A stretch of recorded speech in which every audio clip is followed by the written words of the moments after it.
Hi, I'm Holly Dickman, Water Conservation Specialist for the City of Hayes. And with me today I have Lauren Fick. And we are going to talk about planting trees and how to properly plant trees. Fall's an excellent time to do that. Trees are great in terms of water conservation purposes and water quality purposes. And so I'm gonna take a little time and have Lauren show you how to plant this tree correctly. Hi, my name is Lauren Fick. As Holly said, I am the Horticulture Extension Agent for the Cottonwood Extension District. And we are going to show you guys how to plant a tree properly. The basic thing that you need to know is that tree planting is not a difficult thing to do, but how you plant does affect the future of the tree. So if it is not planted correctly, you ultimately could be risking how long the tree lives, or if it fails and ends up falling on a home or a car or even somebody that's walking by. So if you watch this video, we will make sure to show you how to do it correctly so you don't have to worry about any of those things.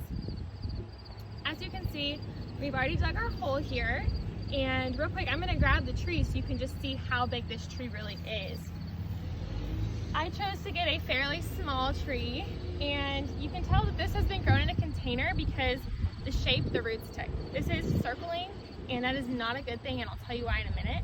But this is a tree that's a crabapple, and it's going to flower and maybe put on some fruit in the spring, and it's probably going to be about 15 foot wide by 20 foot tall. So not super big, perfect for small yards, front yards, backyards, places like that. And you can tell that the hole, if you can see it very well, the actual hole right here where we're going to be planting the tree is not very big, and it really doesn't need to be for this particular tree. Now if it was a larger tree, that would be a different scenario, but with this tree, really what we're aiming for is twice the size of the root ball right here in width, and really with the depth, you just want the depth so that your roots right here are level with the surface. I'll talk more about that again in a second. But for right now, you'll see that we dug the hole out like this, and that is so we can mulch.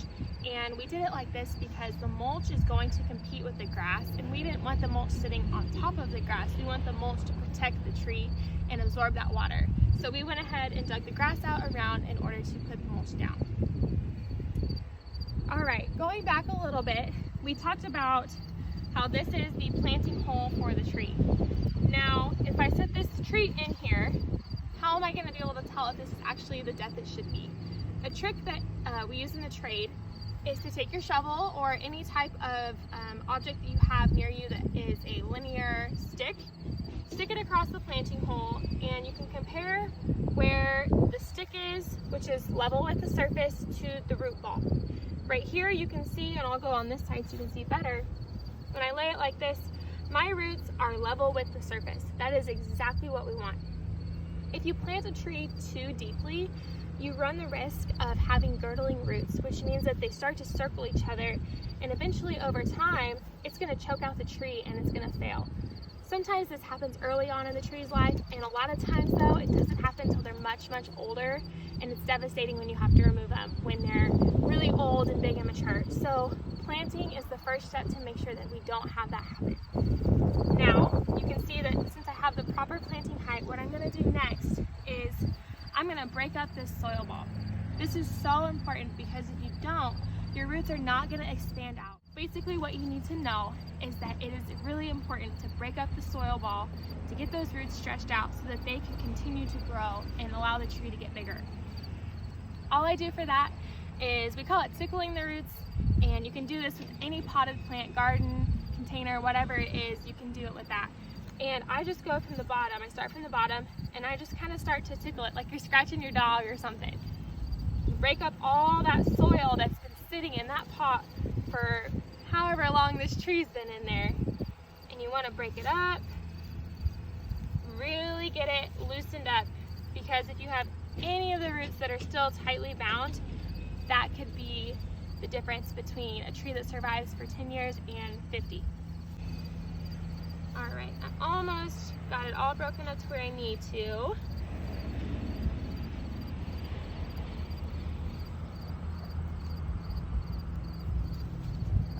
These surface roots may also be called feeder roots. They're the same thing. Basically, they're just supportive roots to our lateral root, which I will show you if I can find it. this is this little guy right here. He's not very big. These are our lateral roots, and they're the big ones that flare right from the bottom of the trunk right here. They are the most important. They are like the heart of the tree basically, because they are going to be what takes in the most nutrients. And if they are circling or if they are kinked in any way or damaged, that's pretty much it for your tree. It is not going to last long because it will not get nearly enough nutrients from these feeder or surface roots. So making sure that this lateral root is near the soil surface is the most important thing, and that is why we break up the soil ball or the root ball, and we make sure that the soil is not too we make sure that our hole is not too deep, because if you plant these, you're gonna get circling, and that's what they do. All right, so I think this is about broken up as I need it to be. You can see all of my roots, and I can really kind of get a feel for what this tree is going to look like as far as its root system. I don't think there's much more to tickle out. And you can see right here, some of these roots already started to circle, and right here, you see how it's kinking? That is the issue that we find. So what you can do with some of these roots, if you notice, oh, they're not looking very good, or I need to fix that, they break off fairly easy. Just don't break off your lateral roots. You can break off your surface, or excuse me, your feeder or your surface roots, and it's not going to harm the tree nearly as bad. So I might go ahead and just pinch that guy off. Don't have any pruners with me. Maybe. There we go. Just get rid of that one because he's going to continue to kink, and it's just going to make the growing process harder. So Lauren, can I ask a question while you're doing this? Yes. What if this was a bigger tree, like a 5-gallon tree? You can go ahead and cut those roots off too on the outside edges, can't you? Yes, you can. And it's recommended if you have circling roots.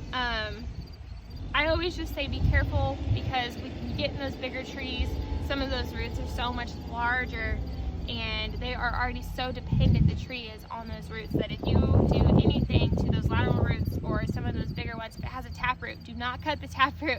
That is a vital root to the tree.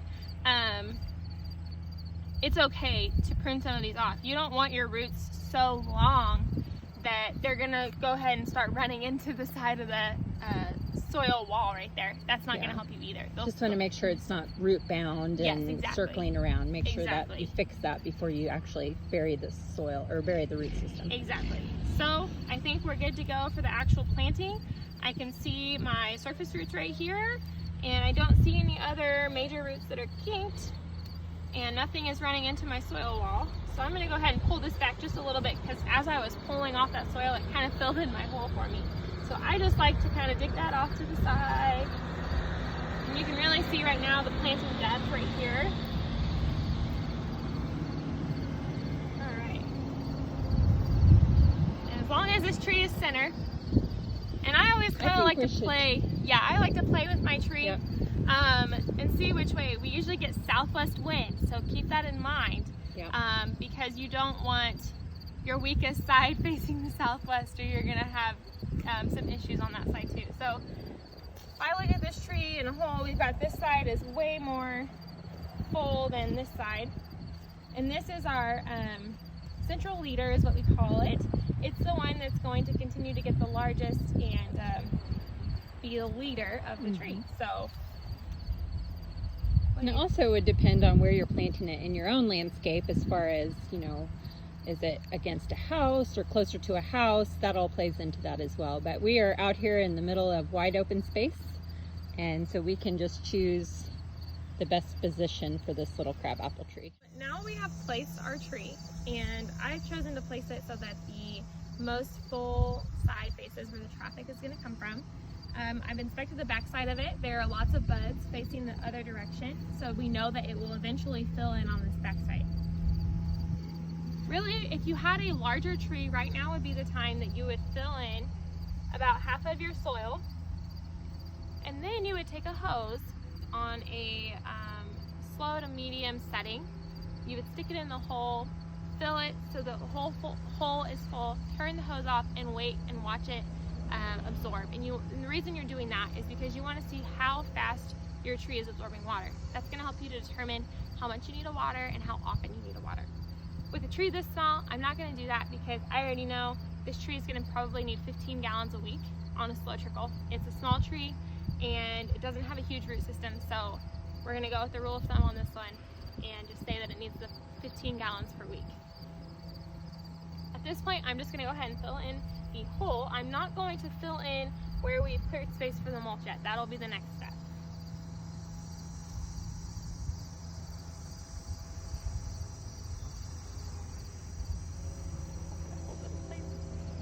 Well, okay. You need me to hold it for you? Oh, I think I can just do this maybe. Okay. Important thing to remember too, if you're like me and you have to put back some clay soil, try to break it up first. It doesn't necessarily harm the tree, it just allows for the soil to move more when you water it, and therefore the water will be absorbed a little bit quicker. That's hard clay. Which is pretty typical for soil around here. It's pretty heavy. And there is some grass in mine, and I know that I get a lot of questions about, well, is that a bad thing or a good thing? If you have recently treated your grass with insecticide, pesticide, maybe try to get as much of it out as you possibly can, because especially if you've used a pesticide to kill plants and weeds, it's not ever good to just put something like that directly in the soil when you're planting a new plant. It does not necessarily mean it will harm the tree, but it's better to just be safe than sorry. So if you've recently put down a pesticide to kill off weeds in your grass, I would say try to keep that grass out.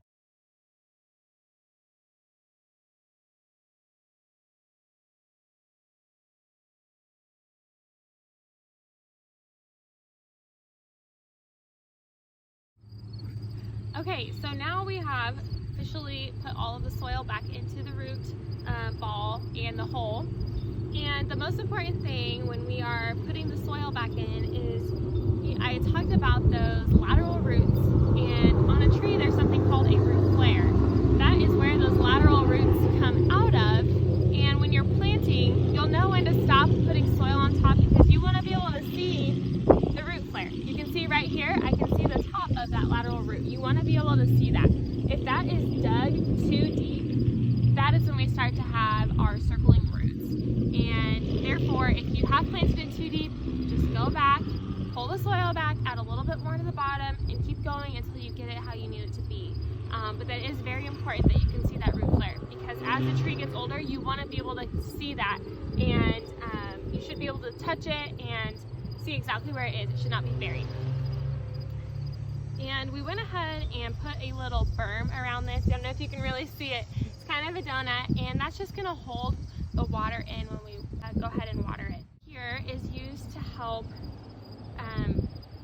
guide the tree, basically. We want the root structure to hold and take place, but with the wind in Kansas, you can't just plant a tree and hope that it's going to survive and not be tilted one way or another or fall over.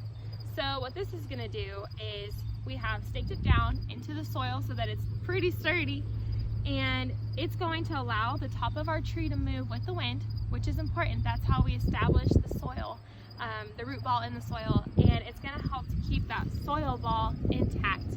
So when we come back, we want to be able to move our tree, but the soil should not move.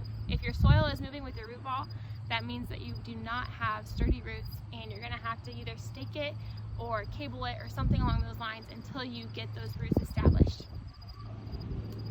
Otherwise, the next step will be mulching, and I'm going to let Holly talk about that, but if you have questions, you can call the extension office at 785-628-9430. Hi, as Lauren said, so the next step of planting a tree that I always recommend as far as water conservation goes, but just in general for the health of the tree, is mulch. And I always recommend organic mulch because over time that breaks down and it helps to improve your soil. We're just using arborist wood chips here that I got from the City Parks Department's wood chip pile, but you can use other types of organic mulch around trees, but these work really great. So, like Lauren said, we're going to go ahead and mulch this area. One thing I want to talk about though is when you mulch, is to mulch correctly. So one thing you do not want to do is pile mulch mulch up against the trunk of this tree. A couple of reasons why is that it can create a really wet area right around the trunk of the tree, which is not good for that tree trunk. It can cause issues with disease or maybe attract insects and other things like that. So we want to keep the mulch away from the tree trunk, maybe an inch. Now in the wind and the rain, mulch will move, but generally speaking, we want to keep that away from the tree trunk if possible. As far as depth of mulch goes, again, we want to make sure and not mulch too deeply. So usually what's recommended is anywhere from 2 to 4 inches deep.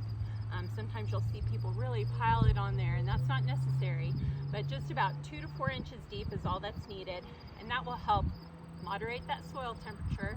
We're planting in the fall, the soil is really warm, and so as we go into fall, this mulch will help act like a blanket and try to keep that soil a little bit warmer and allow those roots to continue to grow long after the leaves have fallen off. And then also it'll help reduce weed competition and also for moisture retention. When you water, it'll retain that moisture. You won't have to come back and water as often. Along that note, we'll go ahead and talk about a little bit more about watering. When you have a new tree like this, fall is a great time to plant because we're not getting hotter and hotter like you are in the springtime going into summer. So go ahead and soak this really deeply and then come back maybe several days later and just check the soil. Actually stick your fingers down there. If it's really muddy, there's no need to go ahead and water again. But if it's starting to dry out, make sure you soak that root ball nice and deep. As the tree grows, you want to continue to expand your area that you're watering. So on a tree like this, or any type of deciduous tree, we recommend that you water within that drip line or under the drip line. The majority of a tree's roots are within the top 12 to 18 inches of soil, so you don't need to water extremely deep. You just need to water about 1 foot and 1.5 feet to get good moisture to those feeder roots that Lauren was talking about earlier. So we're going to continue to mulch this, and we will come back in, and Lauren talked about this little stake we have here. It's also called a guy. We're going to make sure we have a nice little cable to attach it to, so again it can move in the wind, but that root ball is not going to move. And we'll go ahead and mulch this, and then we'll be back.